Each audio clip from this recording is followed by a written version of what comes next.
Romanos no capítulo 8, do verso 1 a seguir.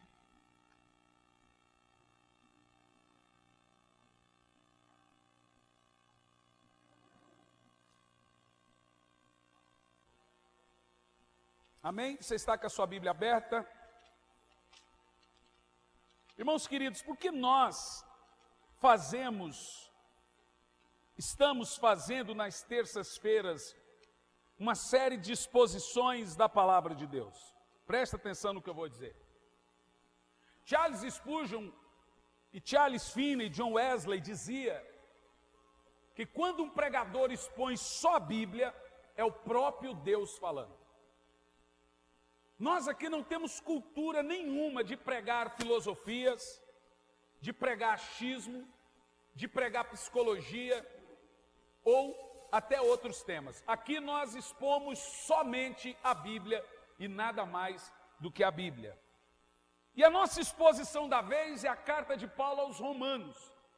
Eu separei a carta de Paulo do verso 1, do capítulo 1 ao capítulo 11, um tema. Do capítulo 12 ao 16, outro tema. Do capítulo 1 ao capítulo 3, Paulo fala da perdição de toda a raça humana, tanto ímpios como religiosos que se acham salvos, mas não são salvos. Pregamos a exposição de Romanos 2. Do capítulo 3 ao capítulo 5, Paulo fala da justificação pela fé e a salvação pela graça somente. Do capítulo 6 ao capítulo 8, o apóstolo São Paulo fala de santidade diária, vida no Espírito e plano da salvação. Hoje, nós viemos de uma exposição muito tensa que deixou muita gente em crise, que foi a exposição da carta de Paulo, da carta de Paulo em Romanos 7. Recebi muitas cartinhas de pessoas que tinham uma outra visão de Romanos 7, quando expomos todo o capítulo de Romanos 7. Se no capítulo 7 o apóstolo São Paulo termina a sua carta, abaixa um pouco o retorno, por favor. O apóstolo Paulo termina a sua carta no profundo de um poço sem fundo, triste, deprimente.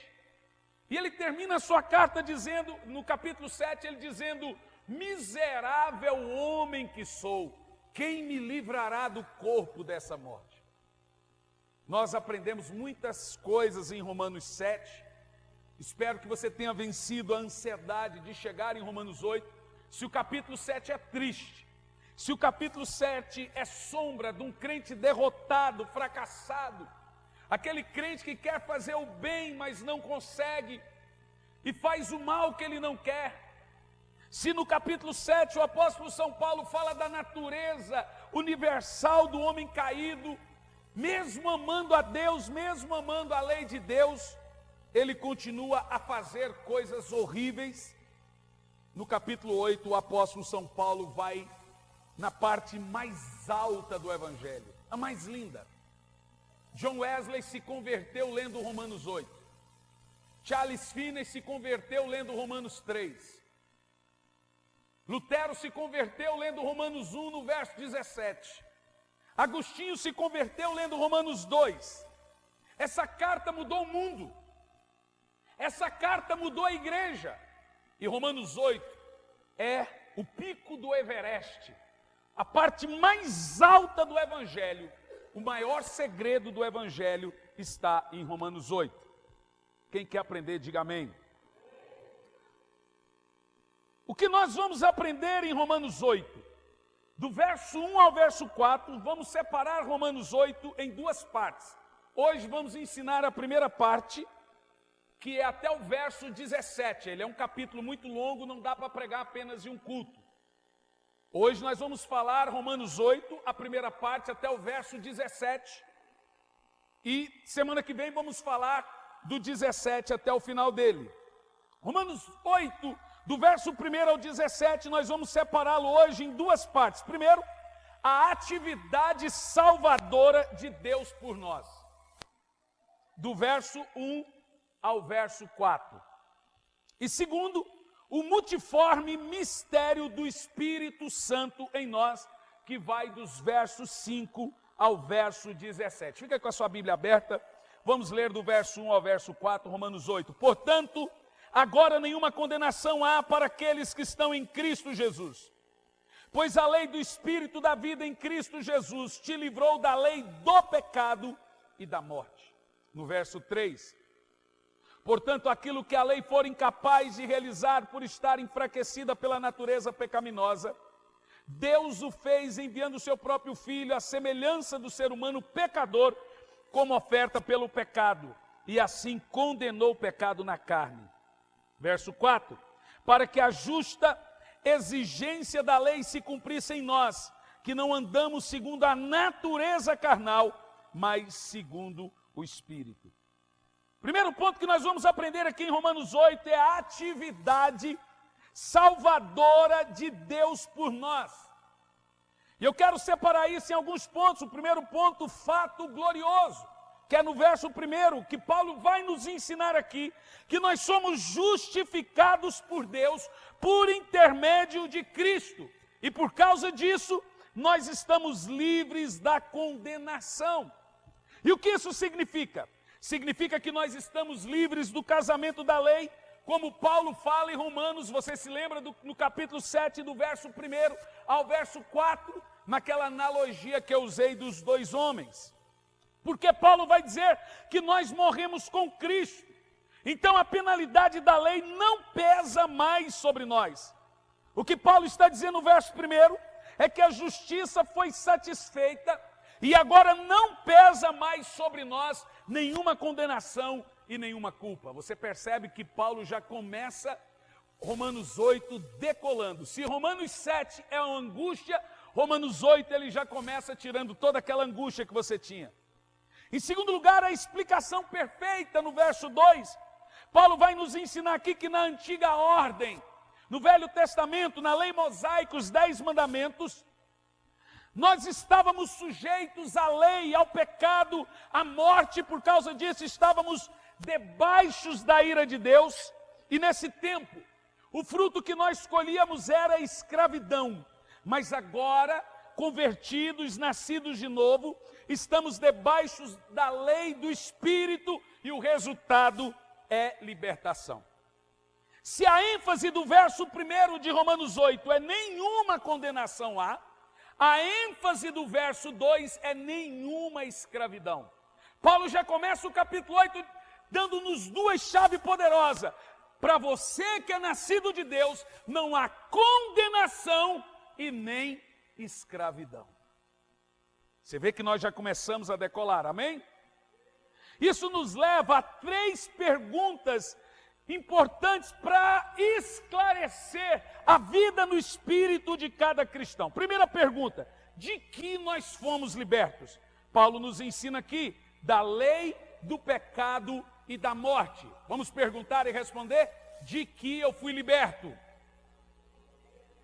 E a resposta é: da lei do pecado e da morte. Como fomos libertos? Paulo diz: pela lei do Espírito e da vida. E para que nós fomos libertos? Para andarmos em novidade de vida em Cristo. Então, primeiro, de que fomos libertos, como fomos libertos e para que fomos libertos? Nós fomos libertos da lei do pecado e da morte. Nós fomos libertos, como nós fomos libertos? Pela lei do Espírito e da vida. E nós fomos libertos para andarmos em novidade de vida. No verso 3, o apóstolo São Paulo vai nos explicar a causa divina da nossa libertação. E dentro desse ponto, 4 verdades merecem destaques no verso 3. No verso 3, Paulo diz: portanto, aquilo que a lei for incapaz de realizar por estar enfraquecida pela natureza pecaminosa, Deus o fez enviando o seu próprio Filho à semelhança do ser humano pecador, como oferta pelo pecado, e assim condenou o pecado na carne. Primeiro destaque que nós temos no verso 3, a impossibilidade da lei. Paulo está dizendo aqui que a lei estava impossibilitada de nos salvar, mas não que a lei de Moisés é incapaz. A natureza do homem é incapaz de atender a demanda. E segundo, ainda no verso 3, a intervenção divina. Paulo nos ensina que o que a lei não pode fazer, Deus faz. O que a lei não pode fazer, Deus fez. E como ele fez? Enviou o seu Filho Jesus ao mundo para nos salvar. E em terceiro lugar, a encarnação de Cristo, que aprendemos em Romanos 8:3. Cristo, isso aqui é interessante você entender. Cristo entrou no mundo em semelhança de carne pecaminosa e no tocante ao pecado. Agora isso é muito importante entender. Por quê? O verso 3, você pode perceber que Paulo usa as palavras cuidadosamente sobre a assistência do Espírito Santo. E por quê? Preste atenção. Se Paulo tivesse apenas dito, Deus enviou o seu Filho em semelhança de carne, Paulo estaria dando munição para uma heresia chamada docentismo. O que essa heresia ensina? Ela ensina que Jesus, ele era apenas um exemplo moral, ele veio apenas para morrer moralmente, e ele não era divino. Ele era realmente filho de José, mas espiritualmente ele era divino, como qualquer um de nós. Essa é uma heresia. Se Paulo tivesse dito que Deus enviou Jesus em carne pecaminosa, ele também estaria dando munição na época ao chamado gnosticismo, que afirmava que Jesus não podia ser Deus nem perfeito, uma vez que a matéria seria essencialmente má. Por isso que Paulo deixa claro a frase, ele deixou claro, Deus enviou Jesus semelhante ao homem, mas ele não era homem. Paulo ensina no verso 3, é isso que ele fala, em semelhança do ser pecador. Ele não era um ser pecador, mas ele veio em semelhança do ser pecador. Por essas razões, nós vemos Paulo escolhendo as palavras sábias. Primeiro, a condenação do pecado. A conclusão de Paulo no verso 3 desbanca todas as pretensões dos hereges. E Paulo vai dizer, e com efeito Deus condenou o pecado na carne. O verbo grego que nós encontramos aqui para condenar o pecado na carne, refere-se tanto ao pronunciamento da decisão quanto à execução da sentença. Deus fez ambas as coisas. Ele pronunciou e ele sentenciou. O que isso significa? Isso significa que Deus lançou os nossos pecados sobre Cristo na cruz do Calvário, como Isaías fala no verso 6 do capítulo 53. Isso significa que Cristo carregou em seu corpo sobre o madeiro nossos pecados, como o nosso apóstolo São Pedro fala na sua primeira epístola, no capítulo 2 e 24. Isso significa que ele, Jesus, foi feito pecado. Ele não era e ele nem foi pecado, mas ele foi feito pecado por nós, como o nosso apóstolo São Paulo fala na sua segunda epístola aos Coríntios, no capítulo 5, no verso 21. Dentro desse fundamento nos leva ao verso 4, ao objetivo prático. E o que Paulo nos ensina no verso 4, quando Cristo morreu, morremos com ele. Diga, quando Cristo morreu, eu morri com ele. Quando Cristo ressuscitou, eu ressuscitei com ele. Quando Jesus cumpriu toda a lei, nós cumprimos junto com ele. Ou seja, você não está aqui sem cumprir a lei, porque a lei você cumpriu em Cristo. Diga amém. Assim a lei não foi abrogada, não houve aqui uma jurisprudência. A lei toda foi demandada, foi cumprida em Cristo. E nós em Cristo cumprimos todas as demandas da lei. O verso 4 é muito importante para entender a santidade cristã. Como ser um cristão, viver uma vida santa, com uma carne tão tendenciosa ao pecado. O que nós aprendemos no verso 4? Primeiro, a santidade é o propósito supremo da encarnação e da expiação de Cristo. A propósito, você precisa entender que Deus não queria apenas justificar-nos, livrando-nos da condenação da lei ou do pecado, mas Deus também quer santificar você por meio da obediência aos seus mandamentos. Se a graça nos salva, cumprir os mandamentos de Deus nos santifica. A graça não te santifica e a lei não te salva. A graça te salva, obedecer a Deus te santifica. Se você ama a graça, se você vive na graça, se você crê na graça de Cristo e não cumpre as demandas da lei, você nunca terá o prazer de ter comunhão e intimidade com o Espírito Santo. Enquanto a lei é colocada para salvar o homem, para nós ela não serve. Mas quando a lei é colocada para nos santificar, aí ela nos serve. Você entende o que eu estou dizendo? Isso nos leva, em segundo lugar, a santidade se consiste então em quê? Em cumprir as justas exigências da lei. A lei só serve hoje para você como cristão, para te santificar. Entende agora? Quem já está entendendo? A graça te salva, a lei te santifica.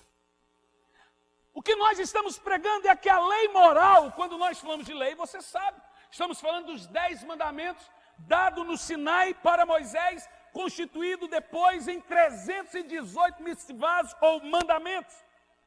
Que Paulo começa a nos ensinar aqui, é que a lei moral não foi abolida para nós, ela deve se cumprir em nós. E só consegue cumprir as leis de Deus com vida no Espírito.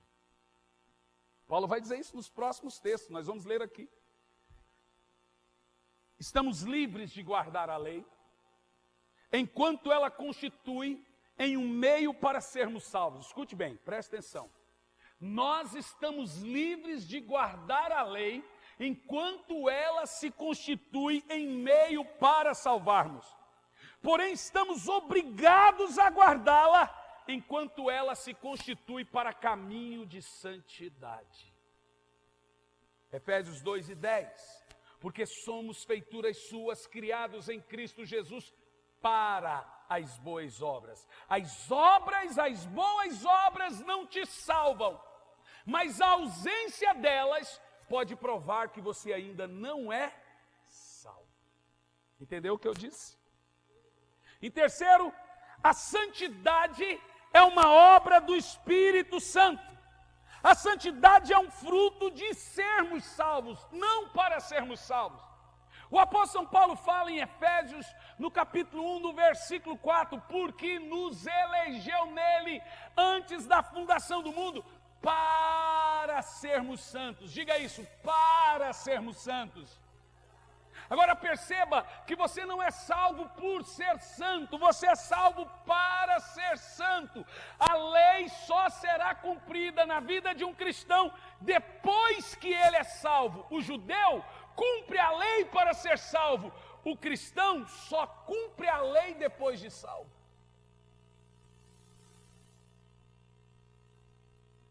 Ninguém consegue obedecer a Deus completamente sem vida no Espírito. Nós precisamos mais do Espírito Santo do que você imagina. Nós somos salvos para ir ao céu, é verdade, mas também para cumprir depois disso todos os desígnios da lei. De fato, e quem irá nos ajudar? Veja, nós somos fracos para obedecer a Deus. Nós somos leigos para obedecer a Deus. Nós amamos a Deus, é o capítulo 7.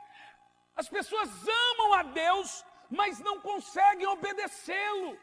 Não conseguem deixar de pecar, então elas não conseguem obedecer à lei de Deus. E o que é pecado? A Bíblia diz que pecado é transgressão da lei. Quando você desobedece à lei de Deus, você peca. Então a Bíblia vai dizer que com a ajuda do Espírito Santo, que é o teor de Romanos 8, ele vai ajudar você nessa sua fraqueza.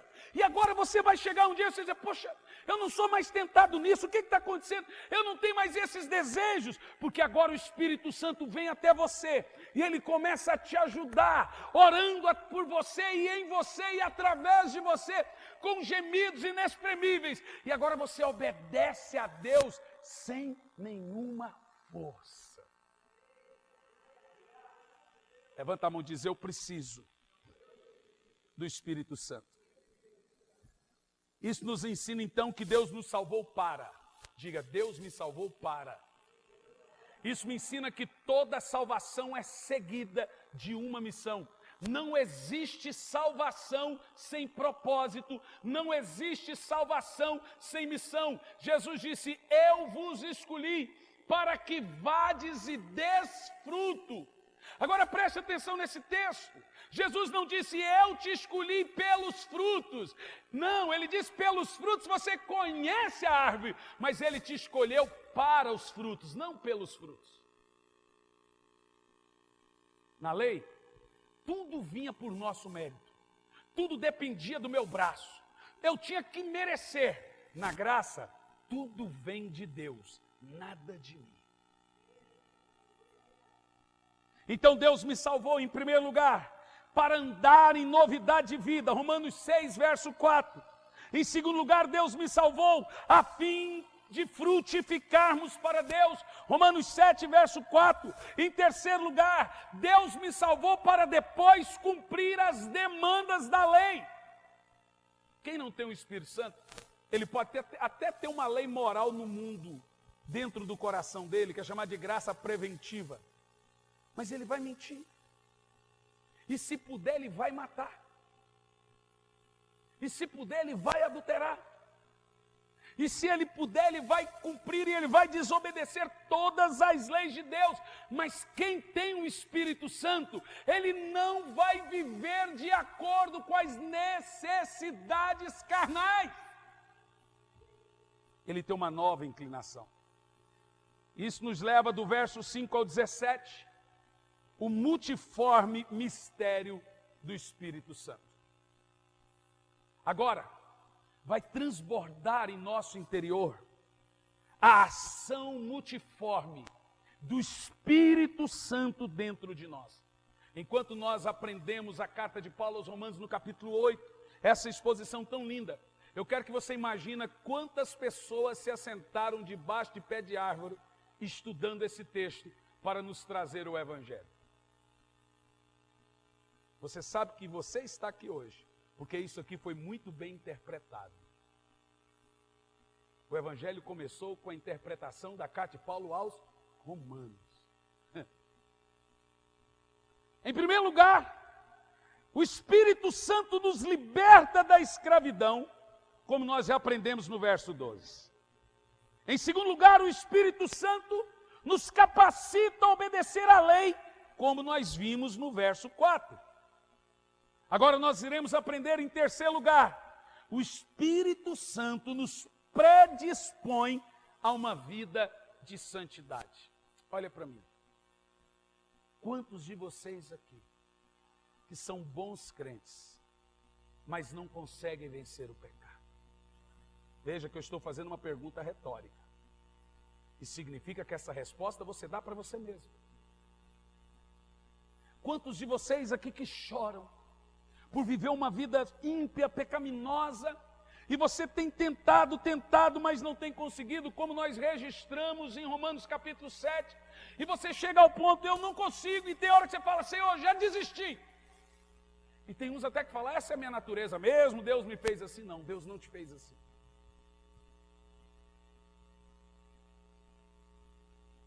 Quantos de vocês aqui amam a lei de Deus?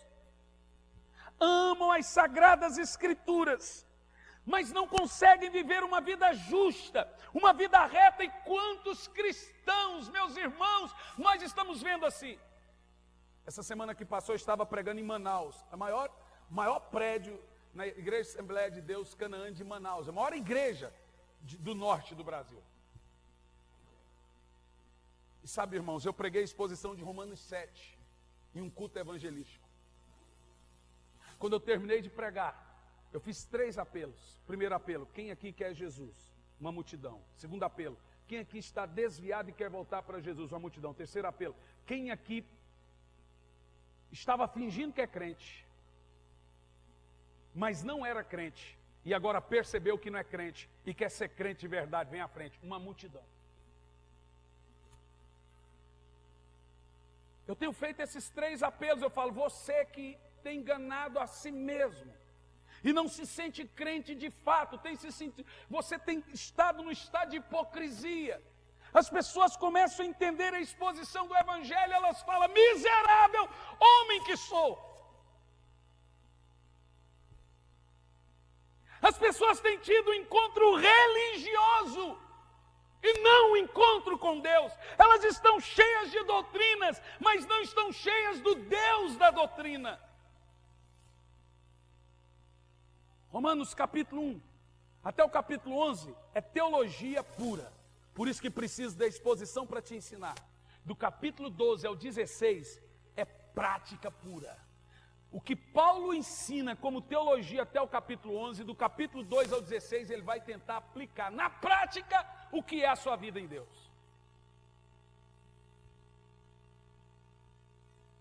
Isso nos ensina que o propósito de Deus na Bíblia não é só te ensinar, é levar você a praticar o que aprende. É ensinar de fato, mas praticar o que se aprende. O que nós aprendemos com isso é que você pode estar com Deus em doutrina, mas com o diabo em conduta. Você pode ter uma doutrina perfeita, uma teologia perfeita, um entendimento perfeito, mas uma prática diabólica. Então Paulo trabalha dos versos de 5 a 8 acerca de uma antitese. E o que é essa antitese? Em primeiro lugar, nós sabemos que o homem tem 2 forças que trabalham nele. Uma é a força carnal, da sua natureza original herdada da queda de Adão. A outra é a força espiritual. São 2 formas de vidas, meus irmãos, conflitantes. É viver no espírito ou viver na carne. Essas 2 formas de vida lutam dentro de nós constantemente. A vida no espírito quer agradar a Deus, e a vida na carne quer agradar os prazeres da carne. Como podemos vencer essa guerra? Nós não venceremos. Aquele que você dá mais alimento vence a guerra. Se você alimentar mais o seu espírito vencerá a guerra. Se você alimentar mais a sua carne vencerá a guerra. Agora, observa aqui, o que nós vamos ler do verso 5 ao 8, Paulo não está descrevendo 2 tipos de seres humanos, do tipo, 2 tipos de cristão, o cristão carnal e o cristão espiritual. Ele está descrevendo aqui 2 estilos de vida. Ele vai constatar aqui nesses versos quem é salvo e quem não é. É uma outra interpretação, como a de Romanos 7 nós já tivemos. Isso aqui não é 2 tipos de crente, é 2 tipos de gente. O salvo e o não salvo. Vamos ler? Os que vivem segundo a carne têm a mente voltada para as vontades da natureza carnal. Esse é o homem que não tem Jesus. Entretanto, os que vivem de acordo com o Espírito têm a mente orientada para satisfazer o que o Espírito deseja. A mentalidade da carne é morte, mas a mentalidade do Espírito é vida e paz. Porque a mentalidade da carne é inimiga de Deus, pois não se submete à lei de Deus, nem consegue fazê-lo. Os que vivem na carne não podem agradar a Deus. É preciso salientar aqui que a palavra carne usada é sarx, do grego, que significa natureza, não tecido mole que fica por cima do osso. Ou seja, um homem carnal é um homem separado da relação com Deus. Ele não tem relacionamento com Deus. Ele não ouve a voz de Deus. Ele não fala com Deus. Deus não fala com ele. Ele é inimigo de Deus. Esse é chamado de homem carnal. No verso 5, Paulo vai constatar aqui as 2 naturezas que brigam. Paulo diz que quem é do Espírito se inclina para as coisas espirituais, mas quem é da carne se inclina para as coisas carnais. E dois frutos opostos são colhidos dessa vida. Quem é da carne, ele tem um fruto de carne, de sofrimento, de angústia. Quem é da carne vive sofrendo, caindo em pecado, traindo, adulterando, mentindo, fazendo coisas que não deve. Vive destruindo lares ou com lares sendo destruídos, com a sua vida arrebentada. Por mais que ele ame a Deus, como registramos no capítulo 7, ele não consegue obedecer a Deus, porque ele é da carne. Enquanto o prêmio para quem vive se inclinando para as coisas espirituais, no verso 6, Paulo diz, recebe vida e paz. Diga comigo, vida e paz. Agora, o prêmio de quem vive sempre cogitando entre duas coisas, mundo e céu, carne e espírito, Deus e o diabo, receberá como prêmio, Paulo fala, morte, dor, sofrimento. Essa pessoa não tem convicções de Deus em seu coração. É uma pessoa que nunca terá o prazer de ter comunicação do Espírito. Ela vive sofrendo, ela vive de testemunhos de alguém que ouve, de avivamentos, de que vê anjos. Ela nunca consegue ter um relacionamento com Deus. E agora no verso 8, nós aprendemos com clareza a doutrina da depravação total. Paulo diz, os que vivem na carne, o quê? Não podem agradar a Deus. Deixando claro que o homem está completamente errado. Por conta da sua natureza, do seu pecado.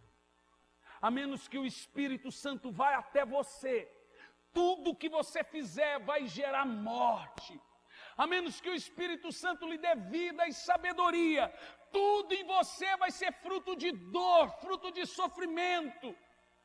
Vai ser um crente derrotado, um religioso derrotado, que uma hora está bem, outra hora está mal.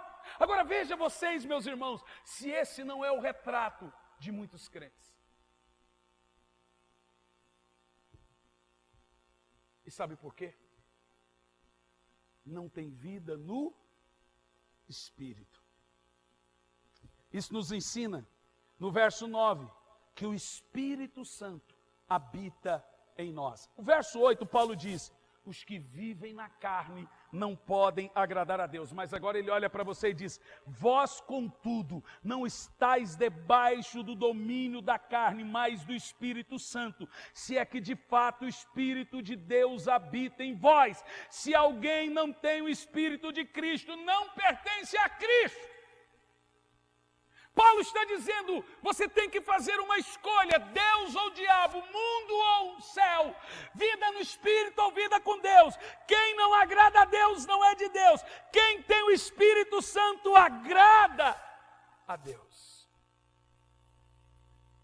Por isso que ele olha, os que estão na carne não podem agradar a Deus, mas vós não estáis debaixo dos prazeres, das tentações, das quedas, das recaídas da carne. Crente peca? Responda. Mas crente não vive em pecado. Ele cansa. Uma hora ou outra ele tem que voltar. Ele pode ser tentado, pode. Ele pode pecar, pode. Ele pode ficar um tempo em pecado, pode. Mas uma hora ou outra o coração dele vai ouvir a voz do Senhor. Porque o Senhor Jesus disse, as minhas ovelhas ouvem a minha voz e me seguem. A coisa mais alegre que me dá é quando eu vejo um eleito ficar anos e anos em uma vida torta. E de repente ele decidir vir para Deus. Sabe o que eu ouço do Pai? Esse é meu eleito, ele cansou do mundo e ele vai vir. O justo pode 7 vezes cair, 7 vezes Deus o levantará. Aleluia! Bendito seja o nome do Senhor.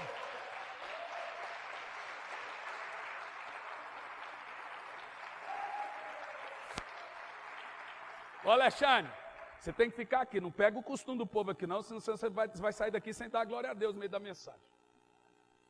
O povo aqui do sul fica caladinho, para lá o povo fica gritando. Estou falando pra você, irmão. Continua do jeito que você é. O povo do sul é retraído, mas eles entendem e aprendem, viu? Pode ficar tranquilo. Cada um recebe do seu jeito, né? Irmão, o pecado na vida do salvo cansa. Ele dói. Chega uma hora ele fala, chega, eu estou cheio disso, eu quero a casa do Pai. O eleito sente saudade dos hinos, o eleito sente saudade das pregações, o eleito sente saudade da ceia. Ele pode estar lá no pecado, tendo prazer no pecado, mas ele volta, ele não fica prostrado, ele tem a semente da salvação, ele tem o Espírito Santo ali. Você é meu, você é meu, você é meu, você é meu, você é meu, você não é dessa boate, você não é dessa vida, você não é desse pecado, você é meu, você é meu. E ele chega ao ponto e fala, eu sou é de Deus, eu sou é de Deus, vou voltar para a casa do Pai. Aleluia.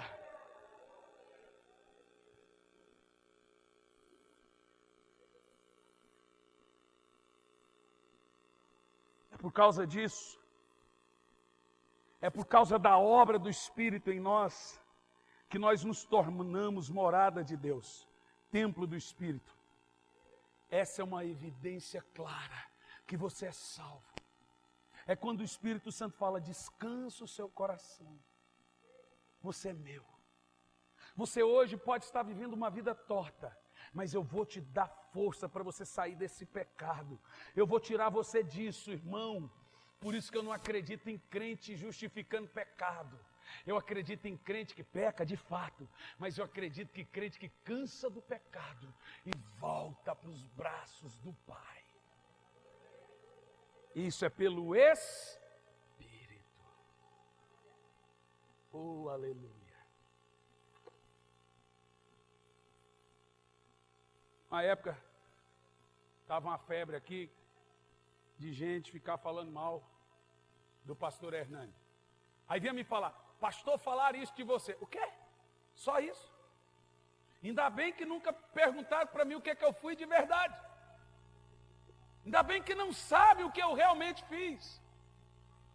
Teve um outro que falou, pastor, eu não sei se Deus pode me aceitar assim, do jeito que eu sou, do jeito que você é. Não. Ele vai te dar força para você vencer sua natureza. Jesus disse, mulher, eu não te condeno, eu te perdoo. Mas ele também disse, vai e não peque mais. E quem é que nos dá força para esse vai e não peques mais? Quem? O Espírito Santo. É isso que é lindo. Agora você entende por que Lutero leu isso aqui? Sabe qual era a cultura de Lutero? Ele tentava agradar a Deus de tudo que é tipo. Ele se flagelava, ele se batia, ele ficava poça de sangue no quarto dele.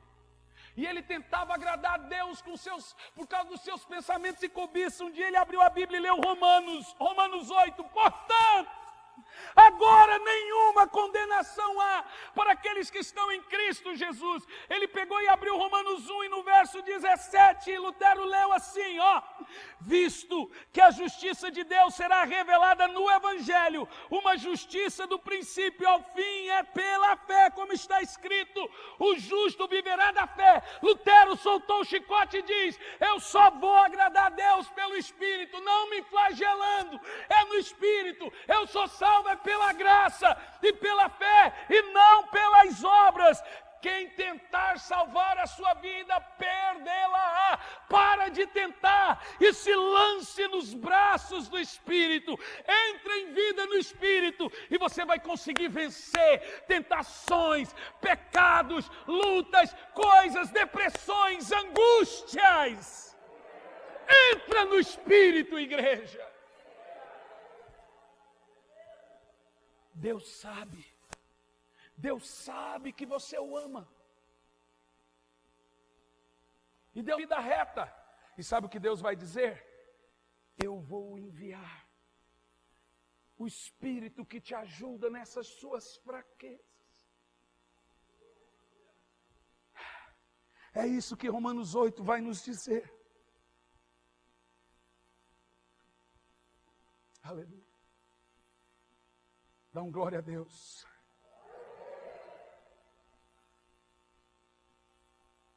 No verso... Isso aí, né? Volta. Verso 10. Paulo vai dizer, porém, se Cristo está em vós, o corpo está morto por causa do pecado. Fica aí no verso 10 que é importante.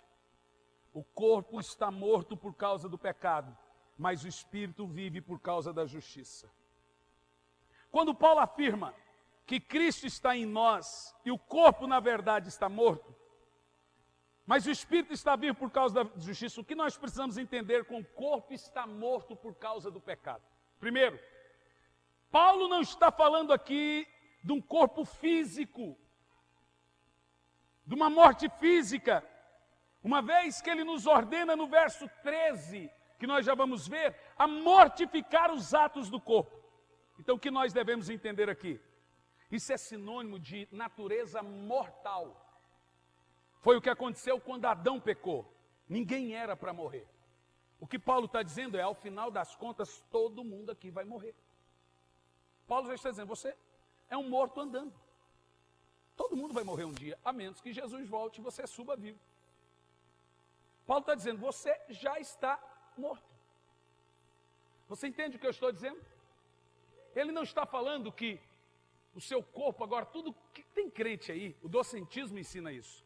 Fala, não, o que eu faço no corpo, Deus não releva. É exatamente isso que as pessoas entendem, com a falsa interpretação de Romanos 7 e Romanos 8. Não é isso que Paulo está falando. Paulo está falando que o homem morreu na carne. O homem não era para morrer, era para ele ser eterno. Quando Adão pecou, o homem passou a morrer. No verso 11, Paulo nos ensina então que o Espírito Santo dará vida a esse corpo mortal. E se o Espírito daquele que ressuscitou dos mortos a Jesus habita em vós, aquele que ressuscitou dos mortos a Cristo Jesus, igualmente dará vida aos seus corpos mortais, por intermédio de seu Espírito que habita em vós. Paulo está dizendo, você vai morrer, mas não vai morrer, você vai viver eternamente. Amém? No verso 12, o Espírito Santo passa a ser o nosso credor, e nós os seus devedores. Portanto, irmãos, estamos em dívida, não para com a natureza carnal, mas para andarmos submissos a elas, porque se vivermos de acordo com a carne, morreremos. No entanto, se pelo Espírito fizerdes morrer os atos do corpo, vivereis. O pecado é bom, o pecado é gostoso. O pecado é atrativo. O pecado é leite condensado. É um mousse. É aquele bolo de chocolate com o leite condensado escorrendo por fora, que te chama atenção.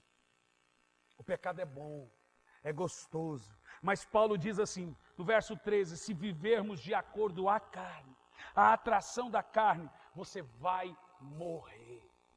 Em Romanos 6, 23 diz, o salário do pecado é a morte. Olha para mim. E o homem morre de muitas maneiras. Primeiro ele morre para Deus. A maior tristeza do pecado na vida do homem, eu fico vendo uns irmãos, e eu gosto de citar minha mãe, meu pai. E o pastor Samuel começa a fazer cara feia. Quando eu vou visitar minha mãe, que é raro, que a gente briga muito, ela fala que eu sou o único que tem coragem de falar as coisas para ela. Eu falei, de fato. Eu sou o único que tem coragem de dizer para ela, a senhora está fumando, só vai morrer com câncer. Aí eu falo, ó, esse problema na circulação é 30 anos de cigarro. Não, cigarro nunca fez mal para mim. Falo, a senhora acredita em duende, Papai Noel. Ela tem coragem de falar que fuma 30 anos, falar que o cigarro nunca fez mal para ela. Não, eu estou assim porque é da natureza mesmo. Da natureza do cigarro. Aí eu sento lá com a minha mãe, ela começa a lembrar assim, anjos visitavam meu quarto. Eu era uma mulher de oração. Aí a última vez ela ficou brava, que eu falei assim, quando? Eu era criança, eu nunca vi a senhora orando. É claro que eu estava pirraçando ela. Nunca vi a senhora orando, eu vi a senhora assistindo novela. Aí ela ficou brava. Ela queria avançar em mim. Mas eu estava brincando, né? E de fato, a minha mãe era de muita oração, cheia do Espírito Santo, pregadora, missionária, uma mulher guerreira, de muita intimidade. Eu não sei se eu já contei para os irmãos aqui uma experiência que nós temos de infância. Quando Deus tomou meu pai, era de madrugada, e todos nós acordamos, são 5 filhos, e o meu pai flutuava na cama assim, batia na cama assim, ó, pá, falando numa língua estranha, totalmente diferente que a gente vê hoje. A minha mãe de joelhos ao pé da cama. Quando nós entramos no quarto, os 5 filhos, tudo criança, nós caímos de joelhos. E Deus falava assim na boca do meu pai: pegue o caderno e anote tudo que eu vou falar. A minha mãe sentou na cama e começou a anotar o que Deus estava falando. Irmãos, tudo que estava escrito ali, na época eu sei da minha idade. Se eu sei da minha idade, eu sei da idade de todo mundo. Eu tinha 8 anos. O Ike, o mais velho, o Ike era um nome brega. Agora aqui tem um milionário, com esse nome ficou chique, né? Ele tinha 9. Eu viro para ele e falo, todo mundo zoava com o nome dele, Ike. Agora tem um milionário com esse nome, milionário quebrado. Ele ficou chique. Ele tinha 9, o pastor Samuel tinha 12.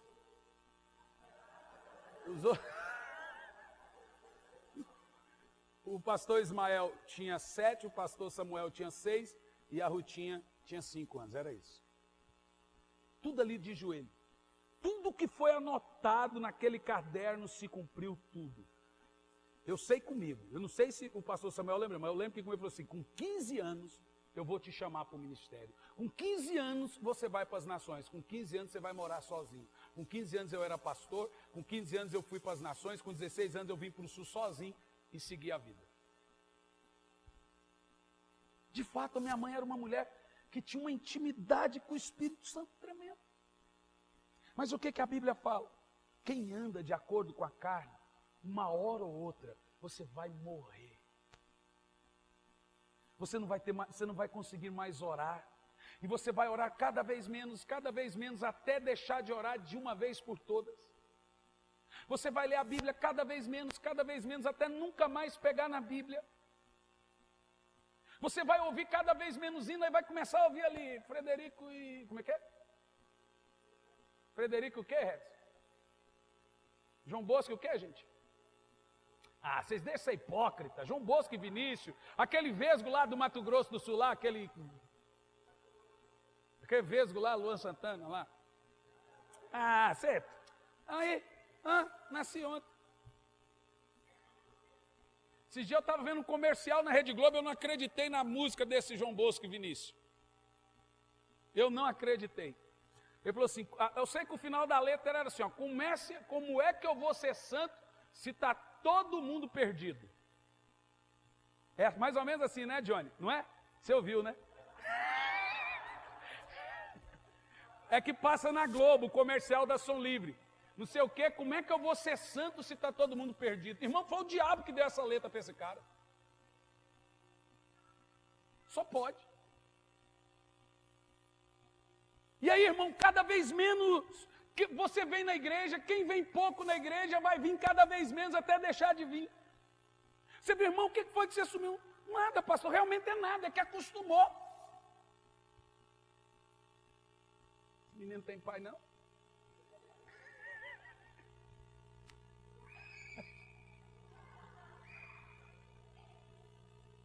Chegou agora, ó, já está dominando a igreja, você vê? Vocês entendem o que eu estou dizendo, gente? Quem vive de acordo com a carne, vai acontecer o que, gente? Vai morrer. É muito triste quando você quer orar, ora 2 minutos e levanta porque não consegue orar. O glória, glória vira gói. O aleluia daqui um pouco vem lelô, lelô. Aí você chega, o cara tá, glória, meu Deus. O cara não sabe nem o que fala para Deus. Bendito seja. E tem que falar demorado, porque cada um bendito desse é mais 1 minuto no tempo da oração. Seja o seu nome, papai. O cara não tem comunhão com Deus. É como você olhar para uma pessoa, sentar com ela sem intimidade, ficar sem ter assunto. Isso é uma pessoa que não tem assunto com Deus. É pregador subir no altar e pregar 20 minutos e ter que parar porque não tem assunto. Não tem palavra, não tem consistência, não tem profundidade, não tem exposição.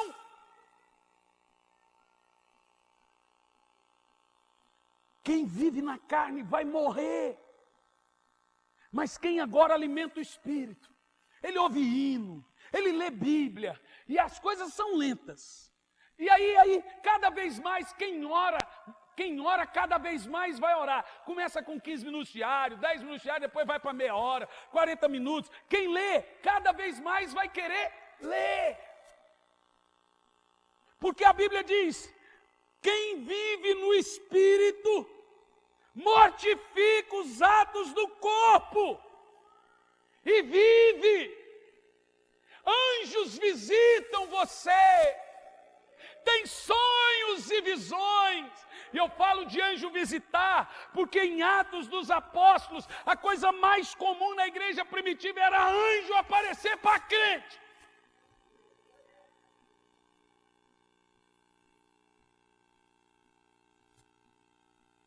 Você ficaria feliz se você ficasse trocando ideia com anjo? Se anjo aparecesse para você e falar, não vende isso, você vai levar um calote. Não faça isso. Se anjo levasse mensagens de Deus a você, se anjo falasse, leia esse texto da Bíblia, como acontece comigo. Quantas mensagens eu recebi de visões e anjo falou, leia esse texto. Mas anjo não te ensina o que está no texto. Eu li agora, leia de novo. E aí, leia de novo até encontrar o tesouro. Aí você encontra. Porque anjo não prega. Quem prega é a palavra. Quantas músicas eu recebi assim. Vem com a tua glória, quando entra em tua presença, um abismo se desfaz entre mim e o meu Senhor. Quando estou apaixonado, não é só um momento, nem uma estação. São canções que eu recebo em sonhos. Ou o anjo aparece e fala, escreve isso.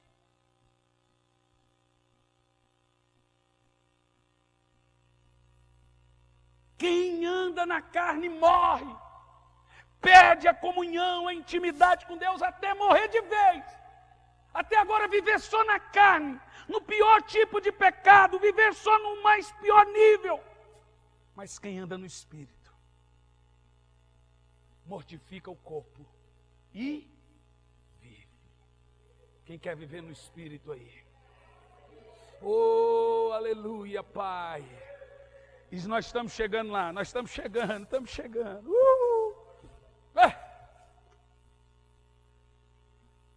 Vocês sabem há quantos anos eu leio Romanos? Alguém pode chutar aí? Quem me acompanha de perto? Uns 8 anos. Quem ouve as mensagens do pendrive? Só Romanos. Romanos. 8 anos eu leio essa carta. Principalmente Romanos 8. Por causa disso aqui. Irmão, eu sou o tipo de gente que se eu não tiver bem, com vida no Espírito, eu moro sozinho, brigo comigo mesmo e mudo de casa. Eu sou insuportável. Eu preciso do Espírito Santo para me controlar. Eu preciso de vida no Espírito para não matar alguém. Brincadeira. Quase brincadeira. No verso 14. Porquanto todos os que são guiados pelo Espírito de Deus são filhos de Deus. Aqui tem um tesouro no verso 14. Não é toda a raça humana que é filha de Deus. Toda a raça humana é criatura. Mas quem são os filhos de Deus? Os guiados pelo Espírito de Deus. Quem é filho de Deus aí? Dá um aleluia bem alto. No verso 15 temos mais um tesouro. Pois vocês não recebestes um espírito que vos escravize, para andares uma vez mais atemorizados. O que Paulo está dizendo é, você fica com medo de cair. Ai, eu não posso ver isso que eu vou cair. E aí esse espírito fica te escravizando. A lei deixa você escravo. Eu não posso fazer isso, senão eu vou para o inferno. Eu não posso fazer isso, senão Deus. Eu não posso. Isso é escravidão, irmão. Quem é o crente que consegue viver correndo do pecado assim? Ai meu Deus, ai meu Deus, ai meu Deus. Escravo. Paulo falou que esse não é o Espírito que está em nós. O Espírito Santo está em você, não é para você andar com medo, escravo dos seus desejos, das suas concupiscências, da sua carne. O Espírito Santo está em você para você ser livre, livre do pecado, livre da lei, livre da ira de Deus e andar cantando. Eu vou passando pela prova, dando glória a Deus, dando glória a Deus.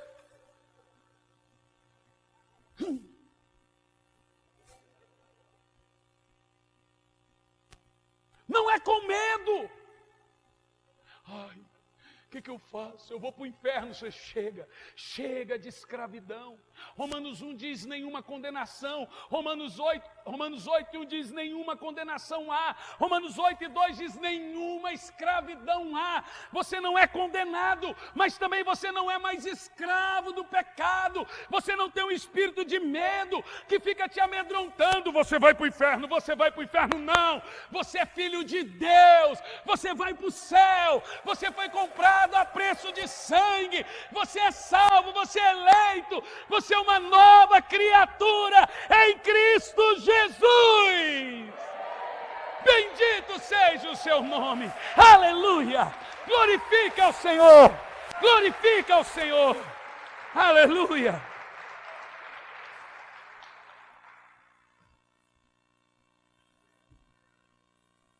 Veja que no verso 5, Paulo vai dizer, a pessoa, no verso 15, ele está usando de novo a tática que ele usa no capítulo 7. Você lembra? No verso 15. No verso 14, ele fala de um tipo de gente que vive amedrontado. Um tipo de gente que vive com medo de ir para o inferno. Que a salvação para ele é uma tulipa. Bem me quer, mal me quer.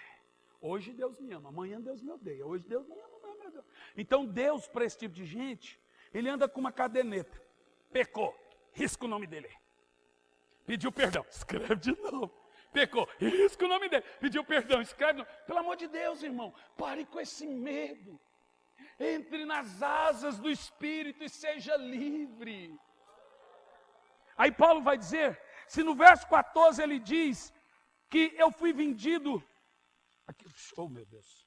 No verso 15 ele diz que você não recebeu um espírito que te atemoriza, um espírito que te amedronta. Não, o Espírito Santo não veio para ficar dizendo, se você fizer isso você vai para o inferno. Quem faz isso é a lei. O Espírito Santo veio para te dizer, você não vai fazer isso, porque eu vou te ajudar.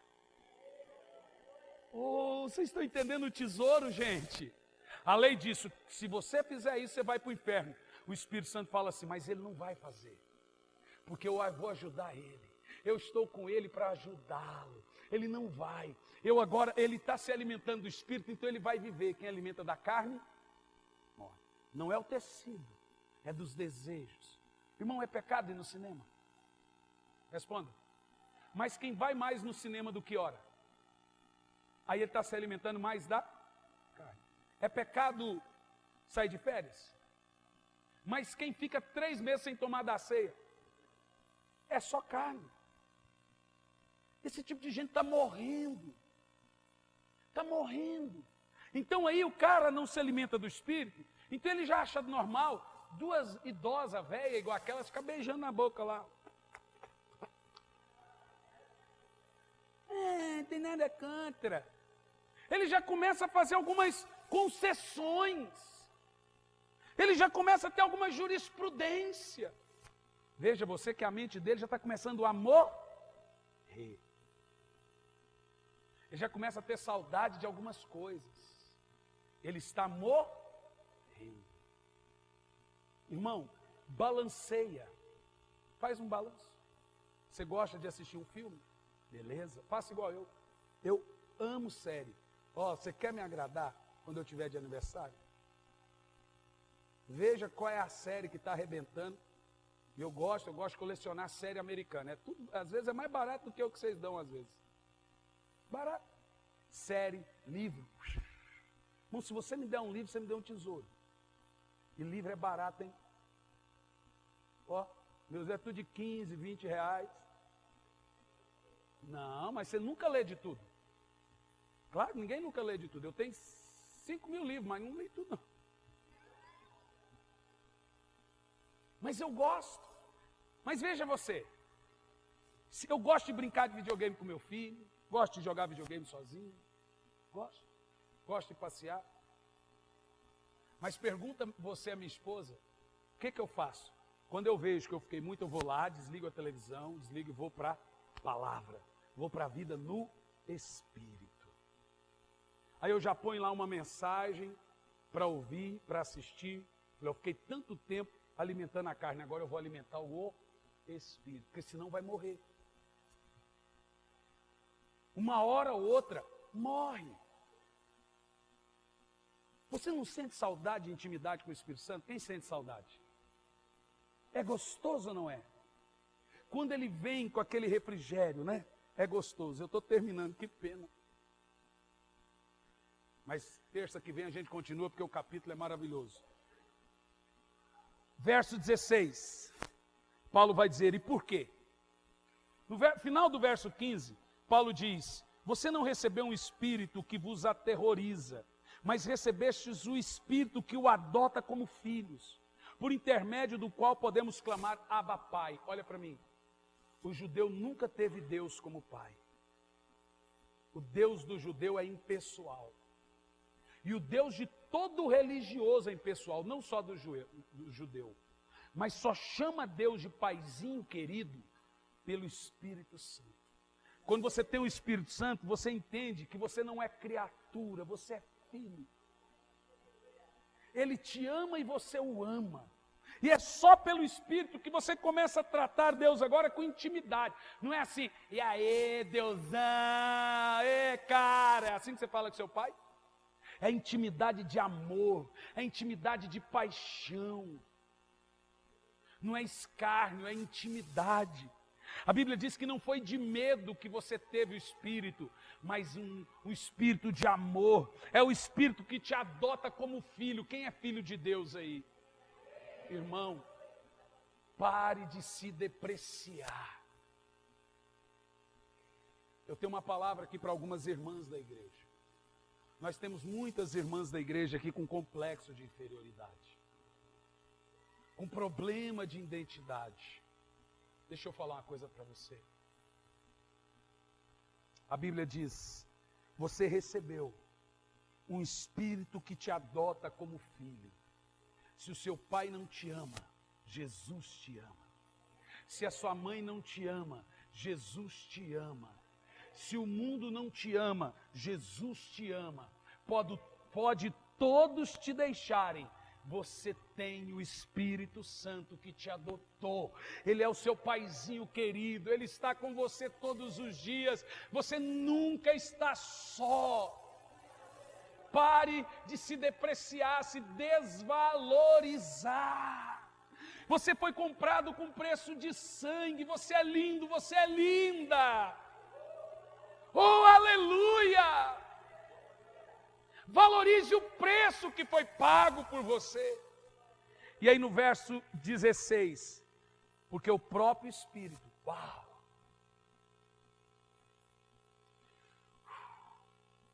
Porque o próprio Espírito testemunha em meu espírito que eu sou filho de Deus. Olha para mim, sabe o que esse texto está dizendo? Você não precisa se sentir amado por Deus, você é. Esse texto está dizendo que o amor de Deus não é sentimento, é revelação. Eu não preciso que Deus me diga, filho, eu te amo. A Bíblia diz que o Espírito que coloca em mim a certeza que eu sou salvo. Pare de ficar com medo, será que eu vou para o céu? Será que eu não vou? Se Jesus voltar hoje eu vou subir? Não, a Bíblia diz que o Espírito testemunha sim, que você é salvo, que você vai para o céu, que você é filho de Deus, porque Ele te comprou. Esse Espírito testifica em seu coração. Pare de pânico, de medo, você é dele! Você é de Deus! E sabe de uma coisa? Se o Espírito Santo te usa, mais ninguém pode usar você. E nem abusar de você. Ele te ama e Ele te usa. Meu Deus, como eu quero mais e mais do Espírito Santo. Uau! Você que me mandou o bilhetinho. Pastor, será que eu vou aguentar até terça que vem? Você passou 2 terças. Para Romanos 8, porque Romanos 7 me arrebentou. E agora? O Espírito Santo olha para você e diz: você é minha. Não tenha medo. O verdadeiro amor lança fora todo medo. Oh, irmãos, a palavra do Espírito para nós é essa. E Paulo diz no verso 17, onde aplicamos: se somos filhos, então também somos herdeiros. Meu Deus, que palavra poderosa. Eu não sei como é que tem gente que precisa ir em igreja fazer campanha de prosperidade com um texto desse. Aí eu vou lá para saber que eu sou rico em Deus. Eu vou ler para você se você é rico em Deus. Se somos filhos, somos também herdeiros. Herdeiros de Deus e co-herdeiros com Cristo. Se realmente participamos dos seus sofrimentos, para que da mesma maneira participemos da sua glória. Deixa eu te dar uma aplicação. A parte mais linda de Romanos 8 ainda está por vir, viu? A parte mais poderosa de Romanos 8 ainda está por vir. Mas eu vou segurar a tentação aqui e aplicarmos agora. Deixa eu te falar uma coisa.